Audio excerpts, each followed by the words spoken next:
Karthigai Deepam vlog பார்க்கலாமா? காலையிலே office வந்தாச்சுங்க. நைட்டு வீட்டில் தான் விளக்கு ஏற்றுவோம். அதனால் காலையிலே நல்லா கலர்ஃபுல்லாக கோலம் போட்டு வச்சுருந்தாங்க. ஆஃபீஸில் காலையிலே விளக்கு ஏற்றிட்டோம். சூப்பராக இருந்துச்சு கோலம். ஆனால் இன்றைக்கி பார்த்திங்கன்னா மழை விடவே இல்லை. காலையிலேருந்து நைட்டு வரைக்கும் மழை பேஞ்சிக்கிட்டே தான் இருந்துச்சு. எனக்கு தெரிஞ்சு சென்னையில் உள்ளவங்கள தவிர மற்றபடி எல்லாருமே ஊர்லெலாம் வாசலில் விளக்கு ஏற்றிருப்பீங்கன்னு நினைக்கிறேன். ஏன்னா என் தங்கச்சிங்க எல்லாருமே ஃபோட்டோ ஷேர் பண்ணாங்க. மழை இல்லைன்னுனாங்க.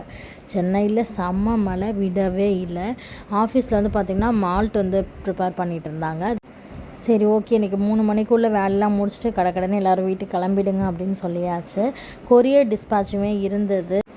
நல்லா ரிலாக்ஸாக இதமான மழைக்கு சூடாக நாங்கள் கருப்பு உளுந்து கஞ்சி வச்சு தான் இன்றைக்கி குடித்தோமே எல்லோரும். வீட்டுக்கு போகும்போது கொஞ்சம் புது விளக்கும் வாங்கிட்டு போயிருந்தேன். நான் மழை பெஞ்சதுனால வாசலில் குத்து விளக்குலாம் எதுவுமே வைக்கல. பழைய விளக்கு 2 மட்டும் எடுத்துகிட்டு கொஞ்சம் புது விளக்கு இந்த வாட்டி ரொம்ப கம்மியான விளக்குகள் மட்டும்தான் ஏற்றினோம்.